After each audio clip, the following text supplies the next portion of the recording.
Clinic হাসপাতালে অনিয়মের পাহাড়, রাজধানীতে অভিযানে বন্ধ কয়েকটি মানসম্মত সেবা নিশ্চিতের নির্দেশ প্রধানমন্ত্রীর, ছাড় না দেওয়ার হুঁশিয়ারি স্বাস্থ্যমন্ত্রীর। ঈদ শেষে সচিবালয়ে কর্মব্যস্ত প্রধানমন্ত্রী, বিদেশে উচ্চশিক্ষায় 10 লাখ টাকা পর্যন্ত ঋণ দেওয়ার নির্দেশ, জ্বালানি খাতে সহায়তায় এপ্রিলে IMF এর সঙ্গে বৈঠক। জুলাই অভ্যুত্থানের আকাঙ্ক্ষায় গুরুত্ব বিএনপির, 2 এপ্রিলের মধ্যে অন্তর্বর্তী সরকারের 133 অধ্যাদেশের বিষয়ে প্রতিবেদন, মতপার্থক্য না হলে প্রাধান্য পাবে সংবিধান। মানব পাচার মামলায় গ্রেফতার 1-11 সময়ে আলোচিত সাবেক সেনা কর্মকর্তা মাসুদ উদ্দিন চৌধুরী, নেওয়া হয়েছে ডিবি কার্যালয়ে, তোলা হবে আদালতে।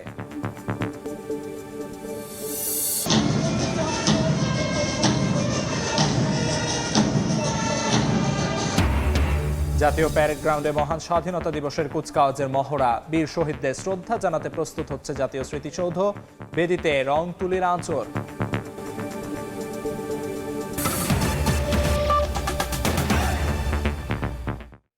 সময় সংবাদের সঙ্গে আছি আমি আমিরুল ইসলাম আলিফ। ল্যাব না থাকলেও মিলছে কাগজে রিপোর্ট, সংঘর্ষ কিংবা গুলিতে আহত রোগীদেরও নেওয়া হচ্ছে ভর্তি। রাজধানী কলেজ গেটে 5টি বেসরকারি হাসপাতালের অভিযানে এমন নানা অনিয়ম পেয়েছে স্বাস্থ্য অধিদপ্তর। বন্ধ ঘোষণা করা হয়েছে টিজি হাসপাতাল, পাশাপাশি বন্ধ থাকবে ICU ও NICU। এদিকে অনিয়মের বিরুদ্ধে জিরো টলারেন্সের কথা জানিয়েছেন স্বাস্থ্যমন্ত্রী, বলেন মানসম্মত স্বাস্থ্যসেবা নিশ্চিতে নির্দেশ দিয়েছেন প্রধানমন্ত্রী।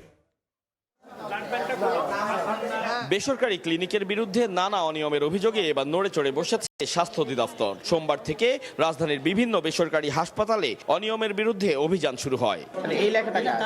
মঙ্গলবার সকালেও রাজধানীর কলেজ গেট এলাকার মুক্তিযোদ্ধা টাওয়ারের টিজি হাসপাতালে অভিযানে গিয়ে মিলেছে বিস্তর অনিয়ম। ব্যবস্থাপত্রে মেলেনি চিকিৎসকের স্বাক্ষর।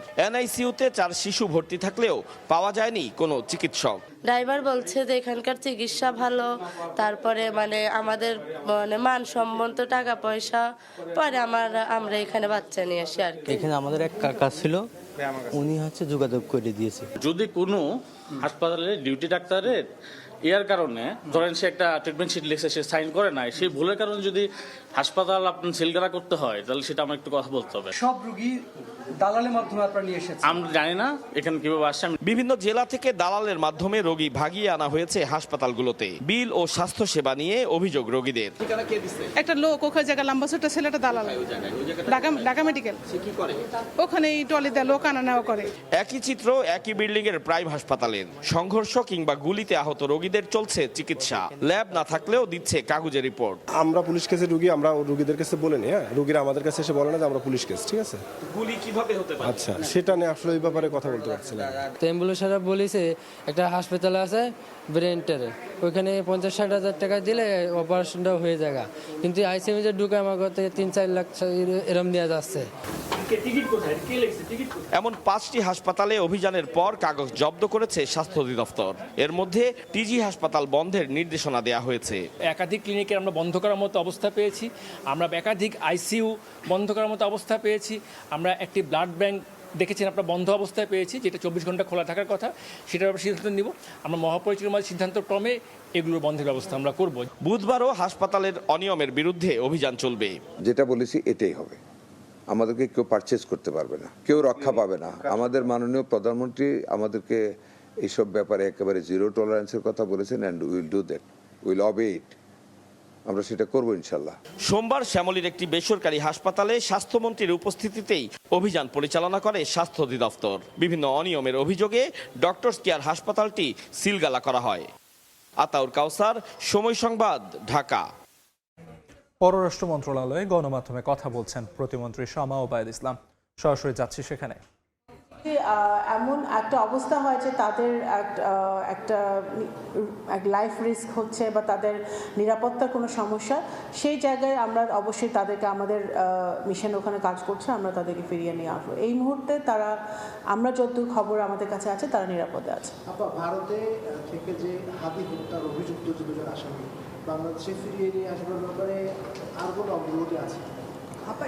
আমি একটু আরেকটা ইনফরমেশন, আর ফসলকে ইতিমধ্যে 14 দিনের কারাগারে পাঠানো হয়েছে, 14 দিনের জন্য। আমরা কতটুকু দেখুন, এটার কিছু কাজ এখন আমাদের স্বরাষ্ট্র মন্ত্রণালয়ে চলমান আছে এই কাজটা। যে স্বরাষ্ট্র মন্ত্রণালয়ের কিছু কাজ আছে আমাদের, সেটা তারা করে আমাদেরকে এই যে দুজন অ্যারেস্ট হয়েছিল আগে, সেই দুজনের ব্যাপারে আমি বলছি, তারা আমাদেরকে দিলে আমরা সেইভাবে আমরা ভারতের সাথে কথা বলবো। এবং কনসুলার অ্যাক্সেস নিয়েও আমাদের কাজ চলছে। আমরা আশা করছি যে কনসুলার অ্যাক্সেস আমরা শিগগিরই পাবো। সেটা নিয়েও তাদের সাথে আমাদের প্রক্রিয়া এবং কমিউনিকেশন চলমান আছে।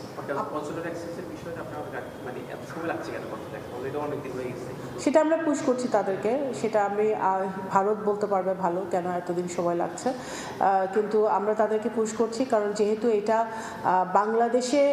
বাংলাদেশের নাগরিক হত্যা হয়েছে এবং যদি হত্যাকারী ভারতে থেকে থাকে, ভারতে অ্যারেস্ট হয়ে থাকে, তাদেরকে এই আসামিকে দেশে ফিরিয়ে আনা, সাজা দেওয়াটা আমাদের টপমোস্ট প্রায়োরিটি এই হাদি হত্যার ব্যাপারে, এবং সেটা বিচার আমরা নিশ্চিত করব ইনশাল্লাহ।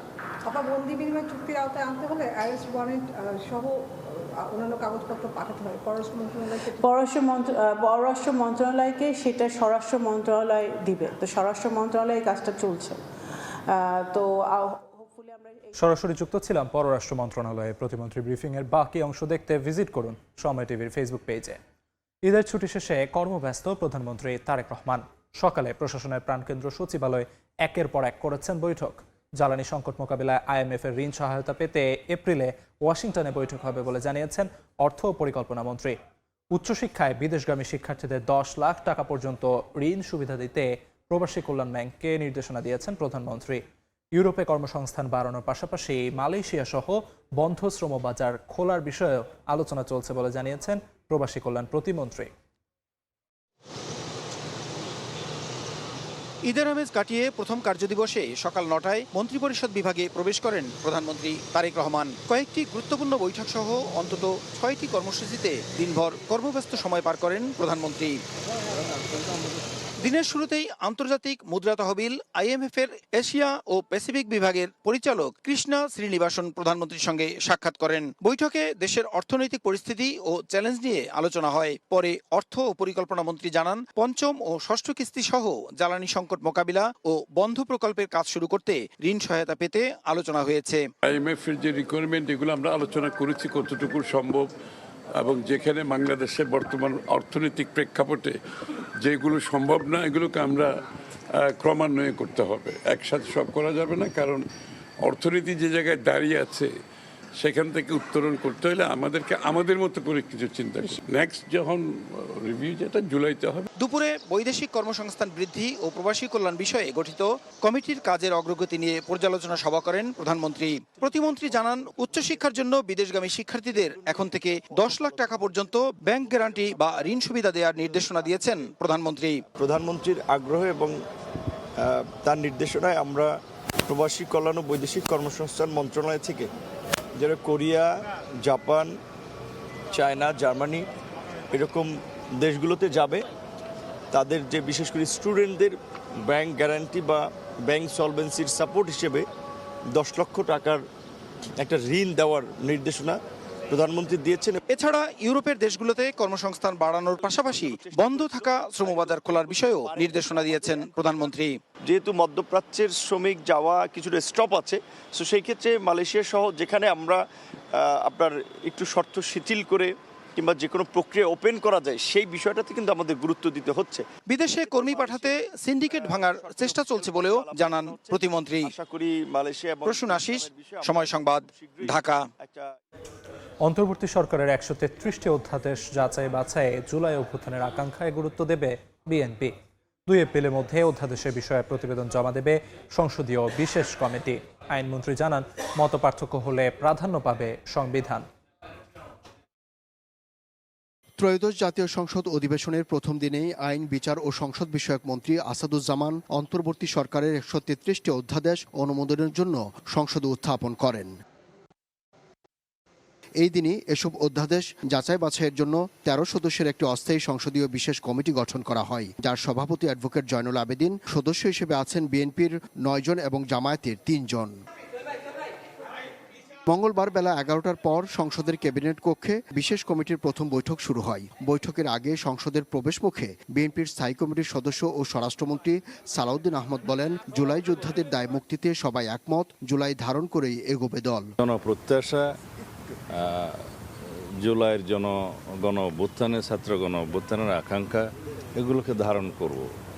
যেমন কিছু অধ্যাদেশ আছে এখানে জুলাই যোদ্ধাদের, তাদেরকে সেই নামে অভিহিত করা হয়েছে। গণ অভ্যুত্থানে যারা নেতৃত্ব দিয়েছে, অংশগ্রহণ করেছে, সেই বিষয়ে ইনডেমনিটি দেওয়ার একটা বিষয় অধ্যাদেশ আছে, যেমন এইগুলোকে আমরা গ্রহণ করব। এর আগে জামায়াত ইসলামের সিনিয়র নায়েবে আমির বলেন, সংবিধান ও জন আকাঙ্ক্ষার পরিপন্থী কোনো অধ্যাদেশে সুপারিশ করবে না দল।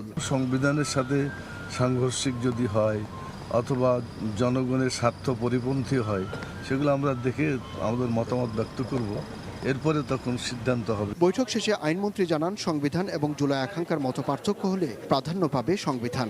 আমরা দুইটাকেই সমন্বয় করে এগিয়ে যেতে চাই। সংবিধান এবং জন আকাঙ্ক্ষা দুইটাকে সমন্বয় করে সংবিধান অবশ্যই সবার থেকে এগিয়ে থাকে। আমরা 2 তারিখের মধ্যে রিপোর্ট তৈরি করব, এতটুকু রোডম্যাপ। প্রথম সংসদ অধিবেশনের প্রথম 30 দিনের মধ্যে অধ্যাদেশগুলোর অনুমোদনের বাধ্যবাধকতা রয়েছে। বুধবার আবার বসবে সংসদীয় বিশেষ কমিটি। আব্দুল্লাহ শাফি, সময় সংবাদ, ঢাকা। জ্বালানি তেলের সরবরাহ ঘাটতিতে রাজধানীতে বেশ কয়েকটি পাম্প বন্ধ রয়েছে। যেগুলো খোলা সেখানেও দীর্ঘ লাইন। সরবরাহ ঠিক রাখতে অতিরিক্ত তেল না নেওয়ার আহ্বান জানিয়েছেন জ্বালানি মন্ত্রী। জ্বালানি তেলের সরবরাহ ঘাটতিতে বন্ধ রাজধানীর বেশ কয়েকটি পাম্প। যেগুলো খোলা সেখানেও দীর্ঘ লাইন। তেলের জন্য গ্রাহককে ঘন্টার পর ঘন্টা অপেক্ষা করতে হচ্ছে।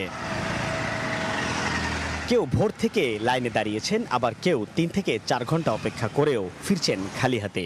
6টার সময় বেরোয় ঢাকাতে মোটামুটি মতিঝিল থেকে, গাবতলী থেকে, মহাখালী দিয়ে যতগুলা তেলের পাম্প আছে আমি ঘুরছি। আমার গাড়িতে একদম তেল নাই, অবশ্যই পর্যন্ত যাওয়ার অবস্থাও নাই। গ্রাহকের অভিযোগ, তেল শেষ হওয়ার আগে আগাম নোটিশ দিচ্ছে না কর্তৃপক্ষ। সরকার রেশনিং পদ্ধতি তুলে দিলেও চাপ সামলাতে পাম্পগুলোয় তেল দেওয়ার পরিমাণ কমিয়েছে বলে দাবি তাদের। 2টা আসার পরে লোড হবে, আনলোড হবে প্রায় 3টা 3:30টা। তো মনে হয় না আজকে তেল পাবো কিনা জানি না। খবরে সব জায়গায় দেখতেছি যে তেলের কোনো সংকট নেই, তাহলে পাম্পে আসলাম, সরকারি পাম্পে এই অবস্থা কেন? ভিন্ন সুর পাম্প কর্তৃপক্ষের, বলছেন দৈনিক চাহিদার প্রায় 1/3 সরবরাহ করেছে ডিপো, পাচ্ছেন তারা।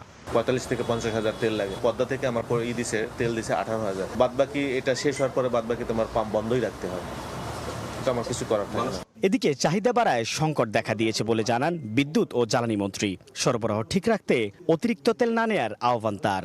হঠাৎ করে মানুষ হুমড়ি খেয়ে পড়ছে পেট্রোল পাম্পে। আমরা তো একটা প্রসেসের পেট্রোল পাম্প চলে, আমরা যেভাবে তেল দেশে বাড়িতে দেয় সেই নিয়মের এখন ভেঙে পড়ছে সেই নিয়মটা। প্রয়োজনের অতিরিক্ত কোনো তেল নিয়েন না, তাহলে আমরা সরবরাহটা রাখতে পারবো। জ্বালানি চাহিদায় ব্যাংক, হাসপাতালের জেনারেটরের পেট্রোল ও ডিজেল সংগ্রহেও পাম্পগুলোতে চাপ বেড়েছে।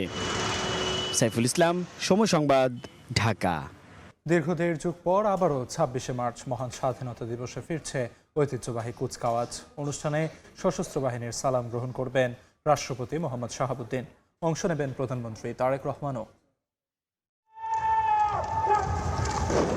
ঘোড়ায় চড়ে জাতীয় প্যারেড গ্রাউন্ডের মঞ্চের সামনে আসেন এবারের মহান স্বাধীনতা ও বিজয় দিবসের অধিনায়ক ও 9ম পদাতিক ডিভিশনের GOC major general SM Asadul Haque. শুরুতেই উপ অধিনায়কের কাছ থেকে দায়িত্ব বুঝে নেন।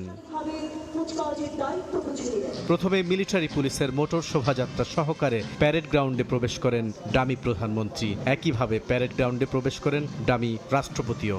ডামি রাষ্ট্রপতিকে অভ্যর্থনা জানান ডামি প্রধানমন্ত্রী ও 3 বাহিনীর প্রধান। এবারের কুচকাওয়াজে অংশ নেবে বাংলাদেশ সেনাবাহিনীর বিশেষায়িত ইউনিট, প্রেসিডেন্ট গার্ড রেজিমেন্ট, সাজোয়া contingent, East Bengal contingent, Bangladesh infantry regiment contingent সহ বিভিন্ন কন্টিনজেন্ট। থাকবে বিভিন্ন বাহিনীর সদস্যদের সমন্বয়ে জাতীয় পতাকাবাহী কন্টিনজেন্ট। এরই মধ্যে আকাশপথে প্যারাট্রুপাররা জাতীয় পতাকা নিয়ে অবতরণ করেন। এরপর শুরু হয় বিমান বাহিনীর মনোমুগ্ধকর ফ্লাইপাস্ট।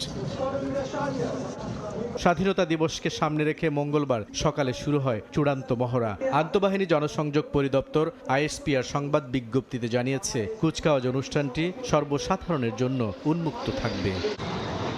দীর্ঘ 18 বছর পর আবারও মহান স্বাধীনতা দিবস অনুষ্ঠানে ফিরছে ঐতিহ্যবাহী কুচকাওয়াজ। জাতীয় প্যারেড গ্রাউন্ডে সেনা, নৌ ও বিমান বাহিনীর অংশগ্রহণে স্থল ও আকাশপথে প্রদর্শিত হবে দেশের সামরিক সক্ষমতা। বুলবুল রেজা, সময় সংবাদ, জাতীয় প্যারেড গ্রাউন্ড, ঢাকা। ইসরায়েল লক্ষ্য করে গুচ্ছ বোমা হামলা অব্যাহত রেখেছে ইরান।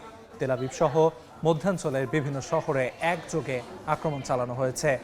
অন্যদিকে আইআরজিসির কুদস ফোর্সের সামরিক ঘাঁটি সহ তেহরানে হামলার দাবি করেছে যুক্তরাষ্ট্র ও ইসরায়েল।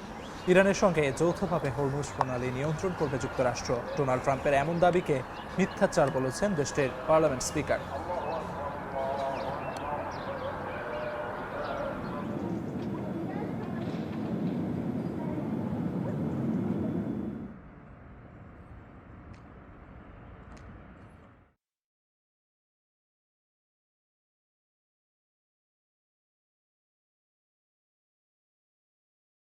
খেলার খবর। সাফের শিরোপা ধরে রাখার মিশনে আজ মাঠে নামছে বাংলাদেশ অনূর্ধ্ব-20 দল। গ্রুপ পর্বের প্রথম ম্যাচে লাল সবুজ যুবাদের প্রতিপক্ষ পাকিস্তান। মালের জাতীয় স্টেডিয়ামে ম্যাচ শুরু বিকেল 5টায়। জয় দিয়ে আসর শুরু করতে চায় লাল সবুজ যুবারা। মালদ্বীপে প্রস্তুতিতে ঘাটতি থাকলেও দলের ওপর আস্থা রাখছে টিম ম্যানেজমেন্ট। পাকিস্তানের বিপক্ষে অভিষেক হতে পারে আলোচিত প্রবাসী ফুটবলার রোনান ও ডেকলান সুলিভানের। এ পর্যায়ে শীর্ষ সংবাদগুলো জানিয়ে দিচ্ছি আরেকবার। ক্লিনিক হাসপাতালে অনিয়মের পাহাড়। রাজধানীতে অভিযানে বন্ধ কয়েকটি। মানসম্মত সেবা নিশ্চিতের নির্দেশ প্রধানমন্ত্রীর। ছাড় না দেওয়ার হুঁশিয়ারি স্বাস্থ্যমন্ত্রীর। ঈদ শেষে সচিবালয়ে কর্মব্যস্ত প্রধানমন্ত্রী। বিদেশে উচ্চশিক্ষায় 10 লাখ টাকা পর্যন্ত ঋণ দেওয়ার নির্দেশ। জ্বালানি খাতে সহায়তায় এপ্রিলে আইএমএফের সঙ্গে বৈঠক। এবং জুলাই অভ্যুত্থানের আকাঙ্ক্ষায় গুরুত্ব বিএনপির। 2 এপ্রিলের মধ্যে অন্তর্বর্তী সরকারের 133 অধ্যাদেশের বিষয়ে প্রতিবেদন। মতপার্থক্য হলে প্রাধান্য পাবে সংবিধান।